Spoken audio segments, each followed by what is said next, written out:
Hey everyone, Scott Schaefer, A Theory of Nothing. Today is Monday, the 8th of July. And man, what an awesome end of the week last week, huh? Got the interview in with Chris Anatra, and I'm going to pronounce your name wrong, buddy. Anatra. And I know he does it with a rolling R on it to be Italian, so I'll have to practice on that one for you, buddy. Then, my wife and I had done an interview with him on Thursday, on 4th of July, and posted it. I did a two-part interview just because of the way that it recorded funky on Skype. Then on Sunday, he did a live stream with SMQ. Awesome interview there. I think both interviews went off pretty good. Mine was a little bit more unscripted. I think SMQ was a little bit better prepared about it than I was, but hey, he may have had a slight bit of a cheat sheet off of mine if he caught my videos before they did their actual interview, so he could have actually prepared a little bit. But that's cool. I mean, that's why we're all here together, is to help each other out in the community and to, collectively get together and share all these experiences from all the different parts of the world even. But anyway, so I only caught the back end of his video yesterday, so I had some stuff to do last night, so I finally watched the whole thing this morning, and it was pretty awesome. And by the way, Chris, thank you for dropping in the point in your conversation about having done the video with me and my wife. Look forward to many more videos together and some more diligent research, so I can't wait for that. That's not what this video is about, though.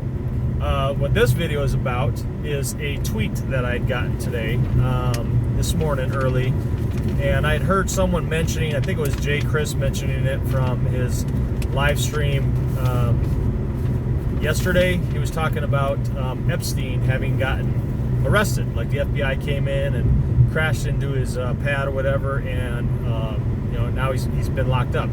Well, apparently Epstein, if none of you guys know, Jeffrey Edward Epstein was accused of committing some crimes against young girls back between 2002 and 2005, which I think he was preliminary acquitted of, or the charges were just dismissed. Don't quote me on all the words. I'd have to do a little bit more diligent research. But the point of it is, I got the tweet today that said, oh yeah, he was, the feds had gone after him. So I was like, okay, well, let me look into this. And I'm like, okay, well, he's a American financier and a philanthropist, so on and so forth. And what struck me as odd is that he worked for a company where I guess he had made the vast majority of his money, called Bear Stearns. And then he had formed off his own J. Epstein and Company back when the Stearns had gone under. Stearns went under in 2008. So if you look at, if you can, and it might be a bit of a stretch, but if you move some stuff around, Bear, Stearns, and Epstein, if you just drop off the Stearns and you put Epstein into there, and then you can kind of do a little bit of jiggling around in that, and you get Berenstain.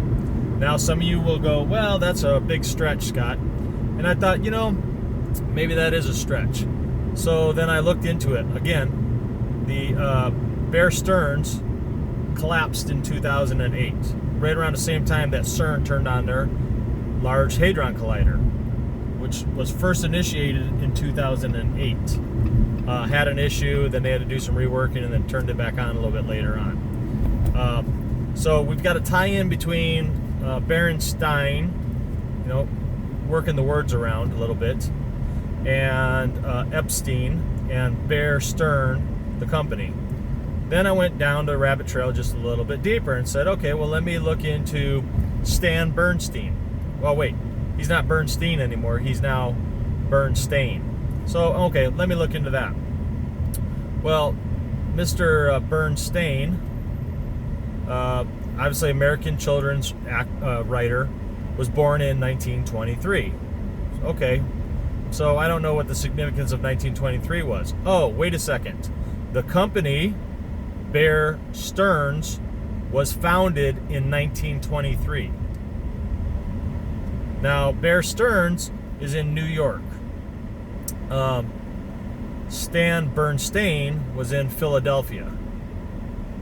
However, now I'm seeing two date similarities between the company collapse, CERN turning on their collider, all the stuff starting to get weird, Berenstain being one of the original Mandela effects that people became aware of very early on in the Mandela effects, like around 2000, I think 9, maybe 2010, after the whole Nelson Mandela thing got brought up. So we got a tie in there.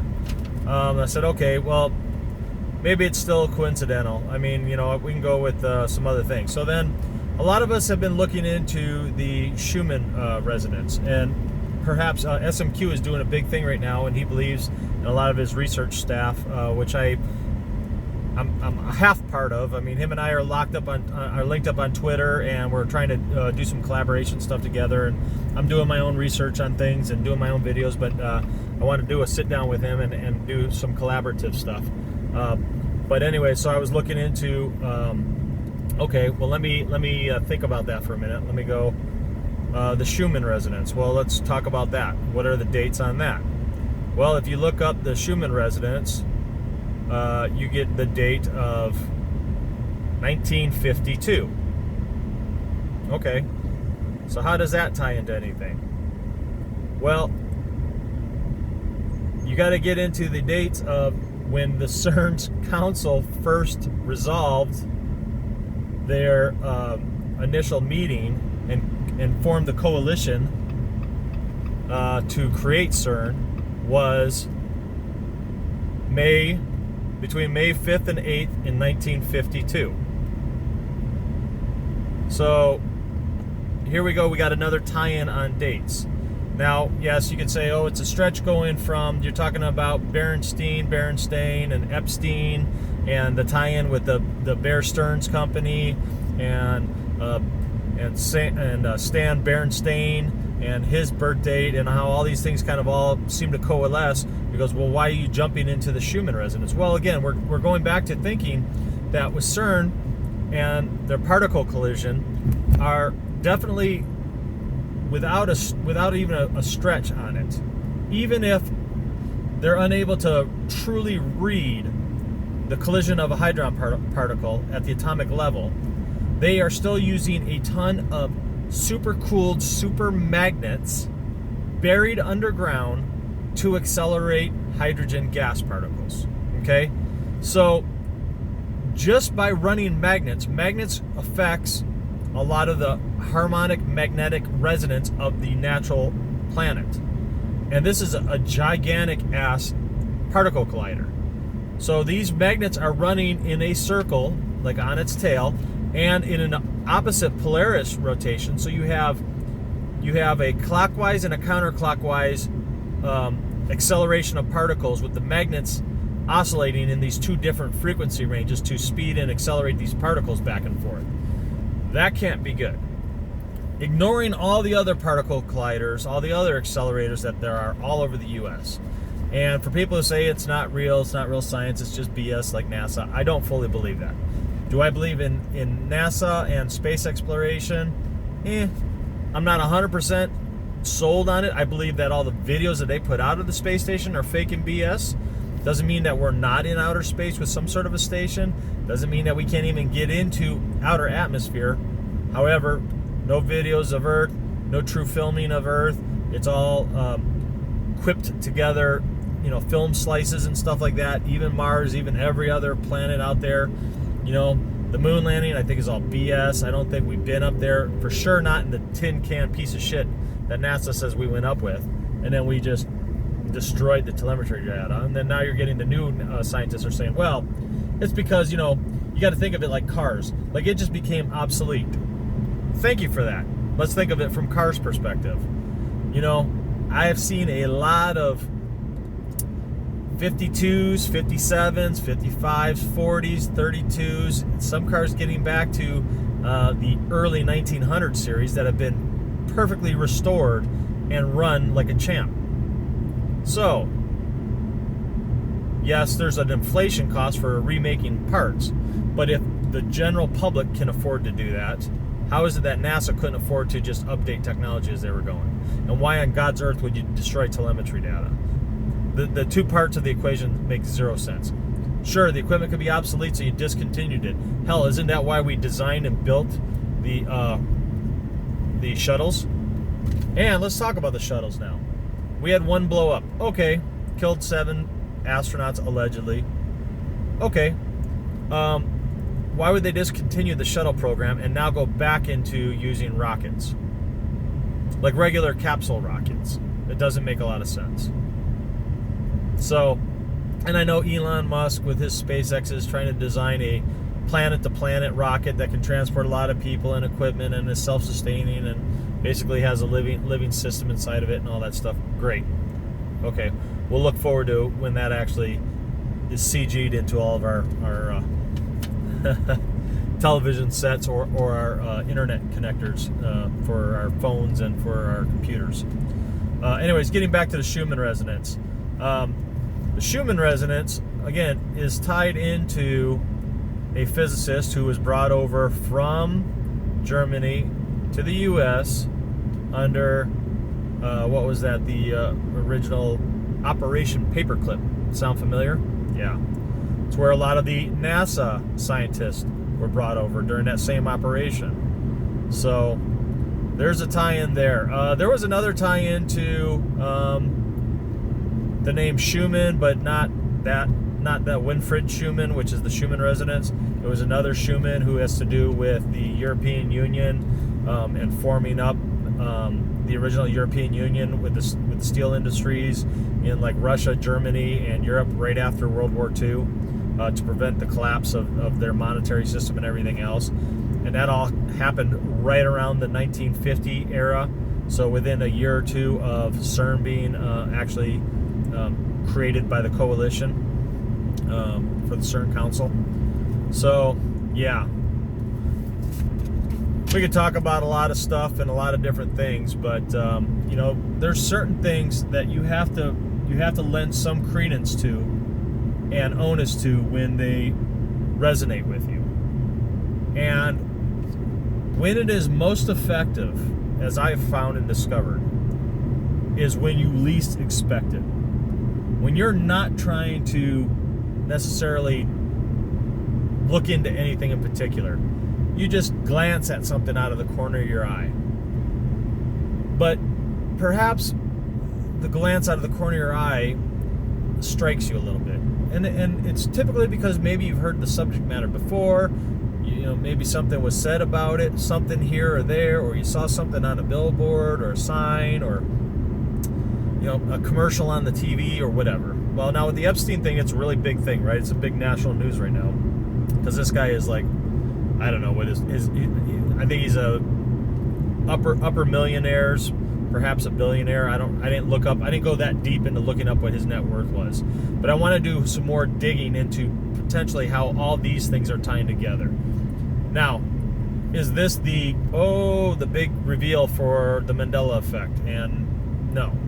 What it is, though, is a possible link of data tying multiple Mandela Effect issues together, and maybe lending credence to perhaps the Berenstain issue occurred to tie us into the Epstein, which all, you know, his penalties occurred before 2008. However, 2008, the company he was tied into, that he was with, collapsed right around the same time CERN was initiated. It's no coincidence that Epstein worked for a company called Bear Stearns, and that he formed his own company called Epstein, and that he has been running a child pornography ring, or actually I don't even think it was that. I think it was he had done some foul stuff with children, and then he's actually being accused now of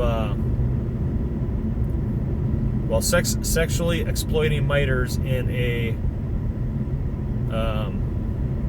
child trafficking ring.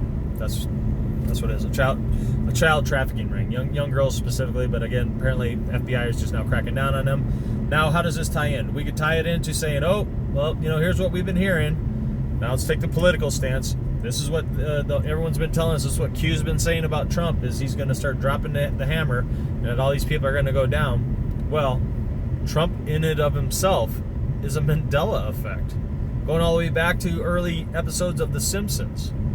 And I possibly think maybe even Family Guy, but I'm not sure if they both did things on there. I mean, I'm sure they both did tie-ins at some point, but so, you know, how does all that equate?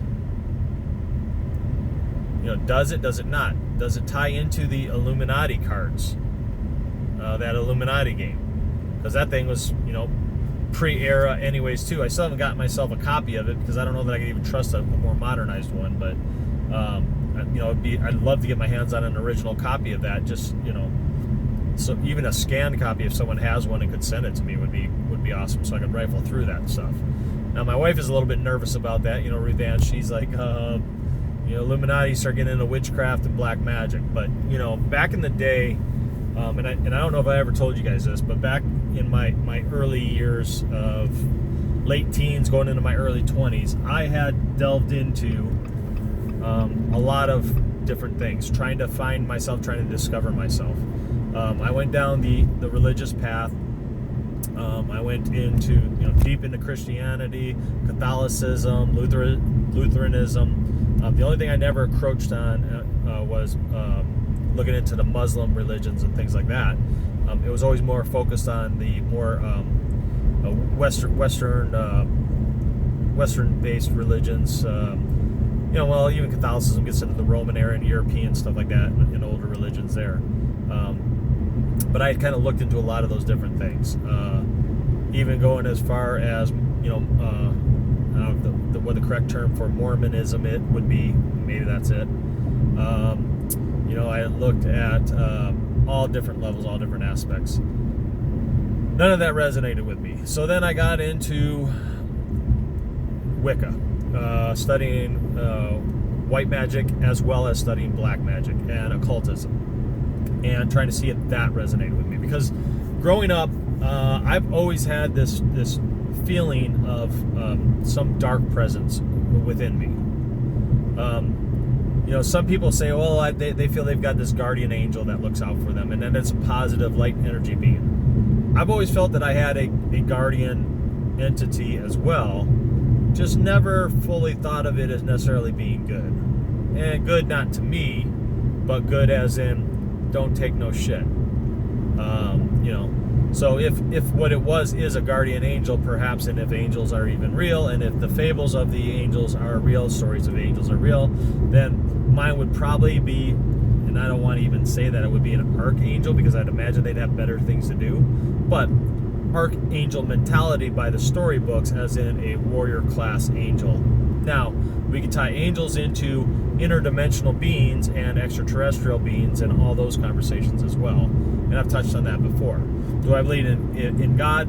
Not in the biblical sense of it, as the Bible's created by man. As we all know, unless you are just living with blinders on, the text in the Bible is different than it has been from back in the old Sagittarius arm. Yes, there's a lot of people that are deep into the religion thing, that are from this Orion era, that just will defame you and try to say, no, it's never changed, it's always been this way, stop using confabulation, blah, blah, blah, blah, blah. You need to find Christ, you need to find the Word of God. And you can't believe, you know, I've heard this before from a couple people, that, you know, the Word of God is not changing. Well, according to the Bible, according to the text in the Bible, the Word of God is not changing. What a great thing to put into a biblical text, into any kind of a text, to create discernment from people so that they would not question the rule of law, that you are supposedly transcribing the exact words of God. Creator. God by some people, and we can get into the whole Yahweh, Jehovah, all that kind of stuff. The Creator, I believe, resides within us. Are we the Creator? No. But are we of the Creator? Absolutely. To what extent? We start getting into holographic universe theory, like my buddy SMQ has done tons of videos on, and I still have yet to go through those damn FOIA documents, but I got to make time to do that. he spent a lot of time doing a lot of research with his team on that stuff. And, you know, if we're thinking in a holographic universe type theory, then it would make very, very beautiful sense that humans are of creator. Now, could it be that we have angels and demons, as we understand them, good and evil, ethereal entities? Sure, especially if you think of things from a holographic universe standpoint. What we see and what we feel and what we experience is very physical. It's very of our moment and through our eyes and through our senses, which is a very humanistic, earthbound approach to it. Now, touching back into how this all wraps up and ties into the Schumann Resonance. The Schumann Resonance, as we know, is the magnetic vibration of the Earth. And it vibrates on so many, on megahertz, on a frequency. Was discovered by Schumann back in, whatever it was I said, 1952, I believe it was. Or was it 1923? I'd have to find that blip into there. 1952. Okay, so during the formation of CERN. That's just when he had discovered it. He had theories about it, but that is when his theories was, you know, he had used some equipment and had done some research, deeper research into there, and kind of discovered it. So if we believe in the holographic theory, which I do believe, and a lot of people do believe, then we are talking as a hologram, which goes into what Chris Sinatra was saying in, sorry about your name pronunciation, buddy, in his and my conversation, as well as his and SMQ's conversation, is that the atom is made up of 99.999 to the 9th power percent open space, which which scientists are equating that to, the gluon and to dark matter that holds everything together. That's partly what all of their Big Bang explosion, hadron collision, accelerating particles at damn near the speed of light. That was the whole point of all that, was to shatter an atom to the point of trying to figure out what the hell is keeping the atom together. They got the quarks, they got the quark up, quark down, they got gluons, they got all these different things, and what they didn't know about was the God particle that was actually the dark matter particle holding everything together. Whew. Sorry, I'm trying to get a lot of things out here. I am going to be digging deeper into how everything I've been talking about in this video ties in together with itself, as well as into other Mandela effects. I really think that I've kind of struck into something here, and I'm not sure. I'm going to probably have to bear up and create myself some sort of a spreadsheet to tie everything in together, so I can cross-check stuff as it goes back and forth. Now, of course, a lot of this stuff is reliant on my research using the old internet, which is completely unreliable, especially since it is now being propagated with a lot of quantum computers, as well as AI technology that is smart triggering on things that you come up with. And so there's a good possibility that it could mislead you down, again, another rabbit trail. However, if you look at things from a researcher's mentality standpoint, no information is 100% false or bad information. You need to have a discerning eye and be able to extract bits and pieces, not to fit the cube that you're trying to squeeze it into, but to form the whole picture of the puzzle that you're trying to come up with.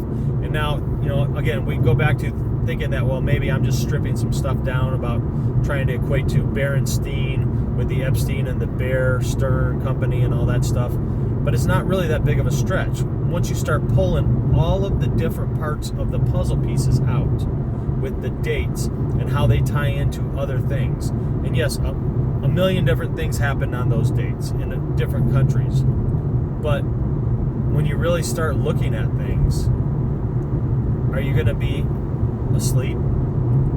Are you going to be dismissive? What do you think researchers do when they come up with theories? What do you think they do when they come up with all these, physicists come up with all these massive equations? They eventually out of just theoretical data, create experimentation to try to quantify the data to see if their theory means anything. And then they typically find out that they have to create another experiment and another experiment and another experiment. And then once they've created all these different experiments, they have to string bits and pieces of these experiments together to formulate the finalized data to give them the answer, which is typically another theory about an answer, right? That's, again, getting back to my main reason for my channel with a theory of nothing. I believe that that's what it is going to take to formulate any postulation of answer as to what the Mandela Effect truly is, getting back to the base root of it. I think that Nelson Mandela and that all these other Mandela effects and everything that we're discovering along the way and constantly occurring are bits and pieces and clues that need to be puzzled together. And I think that, again, the only way we're really going to have a chance of pulling this in is by getting guys like SMQ, Jason Christopher, Jacob Israel, getting Chris Sinatra. Sorry, I'm mispronouncing your name, I know.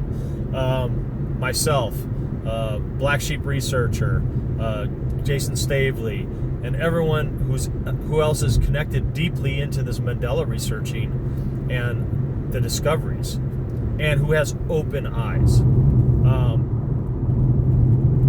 I was greatly pleased when I first saw SMQ steering away from just the generic Mandela effects, like Scare Performance a lot of times does. And there's nothing wrong with that, because he's helping us pull bits and pieces and clues out of the puzzle, right?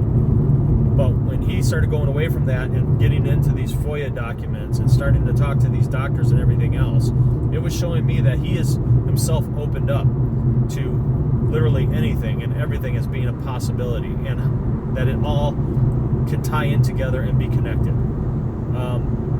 And I truly believe it is. And when I get deeper into the I'm going to tie in JFK stuff. I'm going to try to tie in the moon and the Apollo missions and everything about NASA, because I think I'm going to discover, especially Operation Paperclip, a lot of correlating dates and a lot of correlating persons that connect a lot of these bits and pieces together. And of course, we're in the age of information, so it's a lot easier for us to share these communities back and forth with each other and what we discover.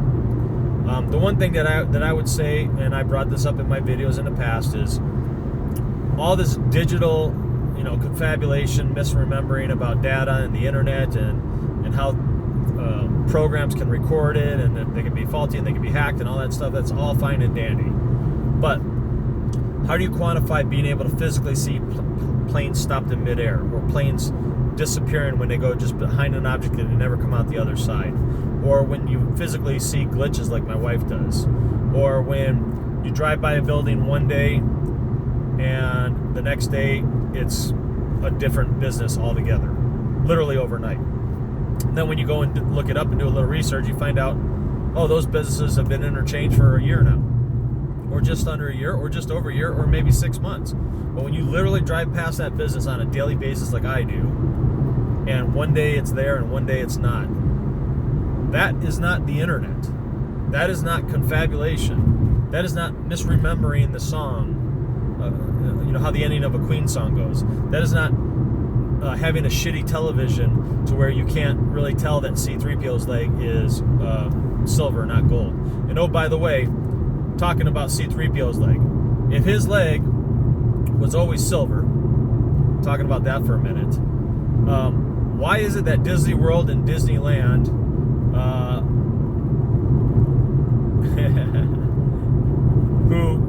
they own the Star Wars franchise now outright, and all their tens of millions of dollars that they're investing, or hundreds of millions of dollars they're investing in this franchise, how come they're getting it wrong on their character actors?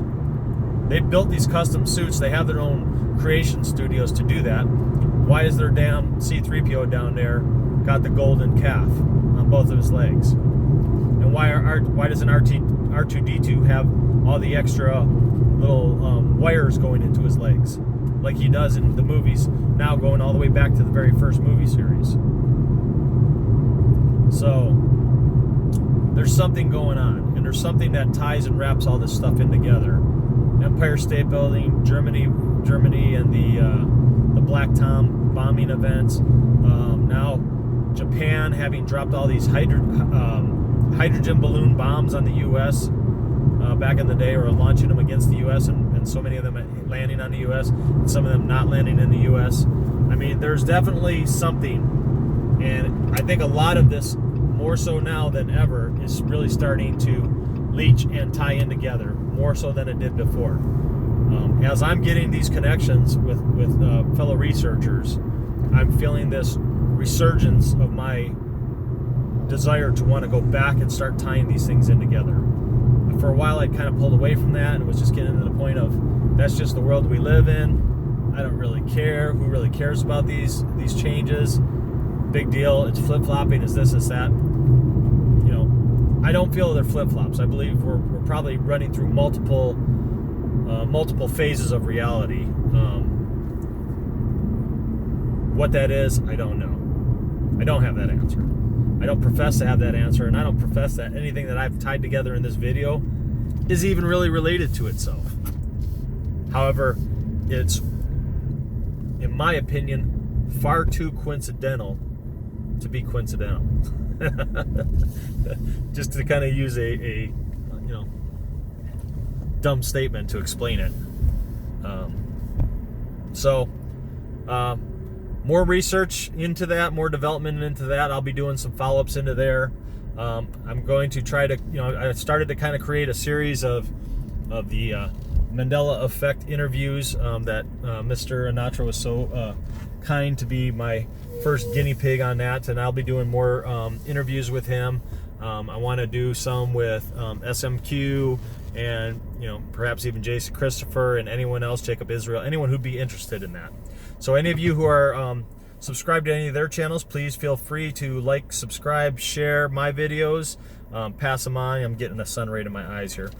Pass my videos on. Any of these other people that you know, if you're in contact with them, ping them to please check out my videos, see what I am about. Please get in touch with me. My email is on my YouTube channel. I will answer it readily. Once I've made contact with people, I'm more than open to whether we do a Skype, if everyone's trying to protect their identities, or we're actually exchanging phone numbers and being able to text and talk and do live video chats. Skype is a wonderful tool because it allowed to do a really easy record with me and Chris. Even though I lost connection, had to reconnect. Still recorded the whole conversation, and just restores it online. You can download it to your phone, easily upload it to YouTube. So it was an awesome thing. Anyways, until the next video, I'm Scott Schaefer. This is A Theory of Nothing. Appreciate you.